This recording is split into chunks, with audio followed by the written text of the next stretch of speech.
एक जवाब इस हुकूमत के पास है जो वो मुसलसल रख रही है लोगों के सामने अपने हर इस किस्म के फैसले का कि जी चूंकि ये सब कुछ बेड़ा गर्क कर गए थे, वो खजाना खाली था, कुछ छोड़ा नहीं था, हमारे पास तो ऑप्शन ही नहीं है इस तरह के बिटर डिसीजन लेने के।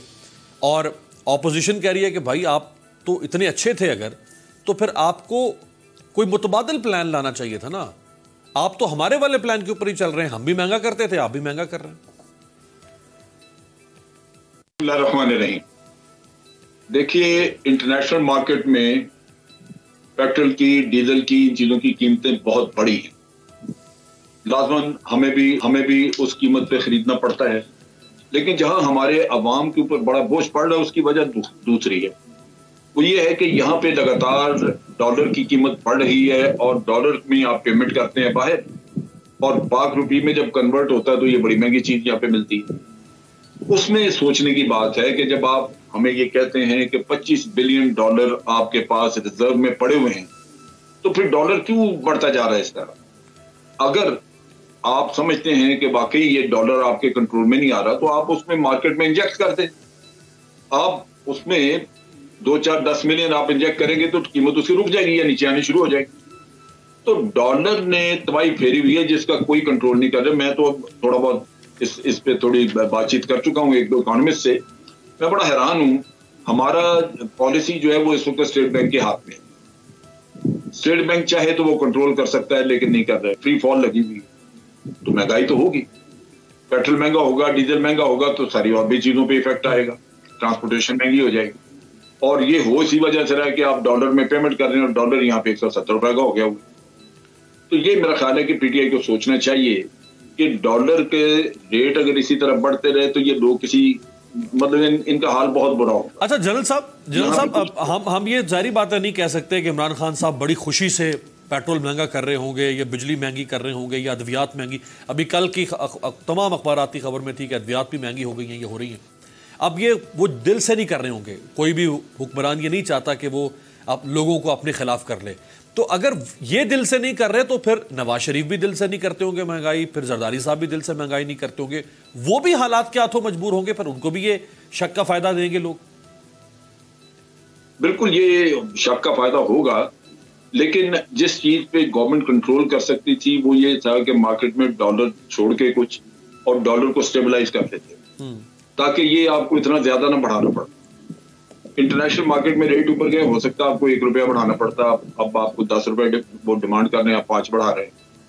तो ये एक ऐसी चीज है जो कि जिससे टोटली फॉरेन एक्सचेंज से रिलेटेड है, और फॉरेन एक्सचेंज यहाँ पे अगर महंगा होगा तो ये सब चीजें यहाँ पे तेल वगैरह, गैस, तो ये सारे महंगे होंगे ही होंगे, उनका आगे जिस पे असर पड़ेगा वो भी चीजें जाएंगी। राइट। मैं समझता हूँ कि मियां नवाज शरीफ को या किसी और को हमें मुकाबला मवाजना करने की जरूरत नहीं है। ये बिल्कुल सामने आपके पास नहीं, ये हमारा मवाजना नहीं है। वो चूंकि अपने लोगों की, यानी नून लीग अपने लोगों की कंजम्पशन के लिए बात कर रही है, पीपल्स पार्टी अपने वोटर्स को समझा रही है कि भाई हम भी जब ऐसे अनपॉपुलर फैसले लेते थे तो हम भी मजबूरन लिया करते थे। बिल्कुल ये लाजमन मजबूरी है, और मजबूरी को रोका जा सकता है अगर आप डॉलर का रेट कंट्रोल करें। राइट। चलें गरीदा आपके पास बढ़ता हूं, लेकिन एक बड़ी अहम बात कही थी इमरान खान साहब ने इलेक्शन से पहले, और वो बहुत अच्छी बात को बड़ा सराहा गया था। वो उन्होंने क्या फरमाया था वो दिखाएं जी। तो काम तो वही हो रहा है ना, चीजें महंगी करके ही इकोनॉमी चल रही है, डॉलर भी बढ़ रहा है, बाकी जो कंज्यूमर प्रोडक्ट्स हैं वो भी महंगी हो रही हैं, तो फॉर्मूला तो पुराना ही चल रहा है।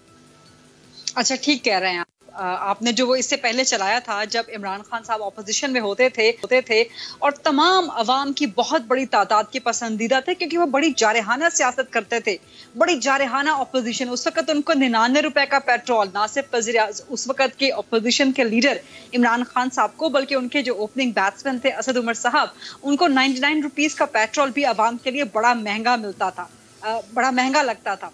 और आज जो है 120-30 रुपए का भी जो पेट्रोल है वो उनको सस्ता मिलता है। अब मसला वही है कि जब तक इमरान खान साहब ऑपोजिशन में थे, असद उमर साहब ऑपोजिशन में थे, तो सब कुछ बुराई थी, क्योंकि हुकूमतें दूसरी सियासी पार्टियों की थी। अब जब गवर्नमेंट में आए हैं तो लग पता गया है कि गवर्नमेंट के मामलात चलते किस तरह हैं, टैक्सेस की भरमार होती किस तरह से है, खजाना आपका खाली किस तरह से होता है। जो अभी जनाब शुएब साहब ने कहा कि जी आपके पास तो माशाल्लाह रेमिटेंसेस इतनी पड़ी हैं, जिसकी एक बहुत बड़ी वजह यह है कि लोग जो है वो पाकिस्तान कोविड की वजह से आ नहीं रहे, ट्रैवल नहीं कर रहे, सो मोस्टली जो है वो बैंकों के जरिए भेज रहे हैं, तो आपका ज़र मुबादला इंक्रीज कर गया, तो आपकी डॉलर प्राइस फिर स्टेबलाइज क्यों नहीं हो रही। और जब डॉलर प्राइस आपकी फ्लक्चुएट करेगी, करेंसी आपकी डी वैल्यू होगी, तो डेफिनेटली आपका फिर उसका इम्पैक्ट जो है, और खासतौर पे जो सेंट्रल टैक्सेस होते हैं, जो फेडरल टैक्सेस होते हैं, उनका बहुत बड़ा इम्पैक्ट पड़ता है पेट्रोल की और डीजल की प्राइसेस पे।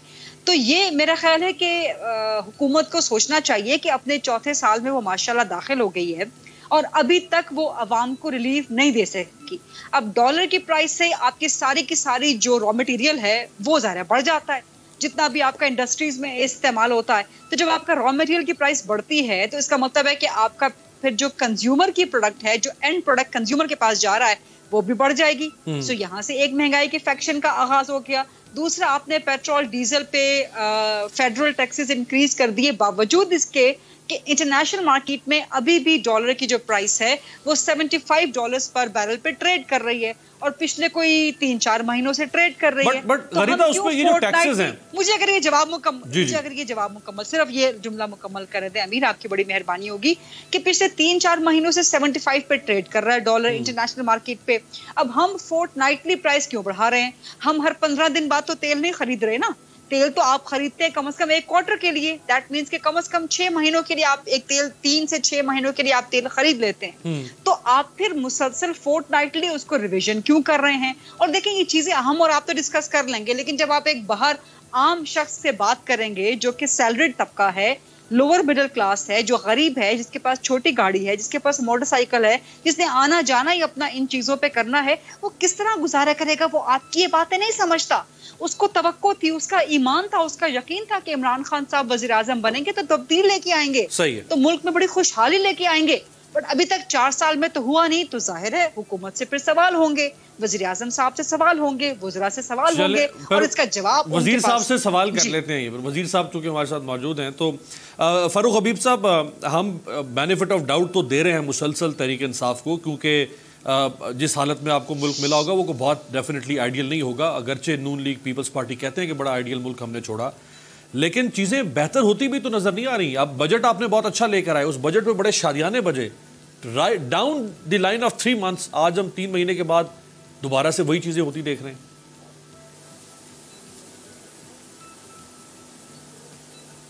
देखिए, पहली तो बुनियादी तौर के ऊपर ये चीज़ समझ लेनी चाहिए कि पाकिस्तान का जो दारोमदार है बहुत सारी चीज़ों के ऊपर, इंपोर्ट के ऊपर है। उनमें से पेट्रोल और डीज़ल भी एक उसी चीज़ में शामिल है। और दुनिया के अंदर अगर आप UN की फूड एंड एग्रीकल्चर ऑर्गेनाइजेशन की रिपोर्ट पढ़ें, और ब्लूमबर्ग ने भी उसके ऊपर पूरा एक आर्टिकल लिखा है कि 1970 से लेकर अब तक की जो सबसे ज़्यादा महंगाई है आलमी सतह के ऊपर, जो कीमतों के अंदर इजाफा हुआ है, सिर्फ पाकिस्तान के अंदर इजाफा नहीं हुआ, आप दुनिया के तरक्की याफ्ता ममालिक उठा लें, तरक्की पजीर ममालिक उठा लें, हर सतह के ऊपर जो है वो कीमतों में के अंदर जो है वो भरपूर तरीके से इजाफा हुआ। पाकिस्तान को भी उन्हीं कीमतों का चैलेंजेस का सामना है। जब हम उसे पीपल्स पार्टी नून लीग के साथ ये कंपेयर करें कि ये मजबूरी है, तो उसमें थोड़ा सा मैं डिफरेंस क्रिएट करना चाहता हूँ। डिफरेंस 2 चीज़ों के अंदर मैं क्रिएट करना चाहता हूँ। पहली चीज़ ये है कि आज के वज़ीर आज़म के कोई कैंप ऑफिस नहीं है। आज का वज़ीर आज़म अपने घर में रह रहा है और उस घर के ऊपर किसी किस्म का कोई सरकारी खर्च नहीं हो रहा। आज का वज़ीर आज़म अपने वज़ीर आज़म ऑफिस, वज़ीर आज़म हाउस का जो तयशुदा मंजूर शुदा जो बजट होता है 3 साल का, उस बजट में से भी 1 अरब 10 करोड़ रुपया जो है वो सेव करते हैं। यानी 3 अरब अगर उनका मंजूर शुदा बजट था तो उसमें से भी उन्होंने 1 अरब 8 करोड़ रुपया कम खर्च किया। तो पहले तो मिसाल जो है वो ख़ुद बनते हैं। उसके बाद बैरून मुल्क में जो दौरे होते हैं, आपने देखा कि उन्होंने एक दिन भी अपने ऑफिस से छुट्टी नहीं की, और बैरून मुल्क दौरों में भी उन्होंने कफ़ायत शारी का जो असूल है उसे अपनाए रखा। इसी तरीके से जब हम बात करते हैं पेट्रोल की कीमतों में फ़र्क बड़ा वाज़े है। PMLN की 31 मई 2018 की जो कीमतें हैं, पेट्रोल की कीमतें ख़रीद 56 रुपये थी, उसके ऊपर जो है वो 25 से 30 रुपये के टैक्सेस डाले गए थे। 52% टैक्सेस लिए जा रहे थे। अभी जो गरीदा बात कर रही थी पेट्रोल की कीमतों के हवाले से, तो पेट्रोल की कीमतों में आलमी सतह पे 80% इजाफा हुआ है। हमने 18% पब्लिक को पास ऑन किया है। उसकी बुनियादी वजह क्या है? जो पेट्रोलियम लेवी, जो आपका रेवेन्यू है, आप बजट के अंदर उसको डॉक्यूमेंट करते हैं, ये आपके FBR के अलावा अदर रेवेन्यूज़ के तौर के ऊपर, इसको भी PMLN मुतारफ करवा के गई थी, और आप इससे अपना फिजिकल डेफिसिट पूरा करते हैं। उस पेट्रोलियम लेवी को हमने 25 रुपये से कम करते करते उसको हम, एक वक्त था कि 0 पेट्रोलियम लेवी ले रहे थे, फिर 1 रुपया ले रहे थे, अब ना होने के बराबर पेट्रोलियम लेवी है। सब्सक्राइब करें और बेल दबाएं ताकि कोई खबर रह न जाए।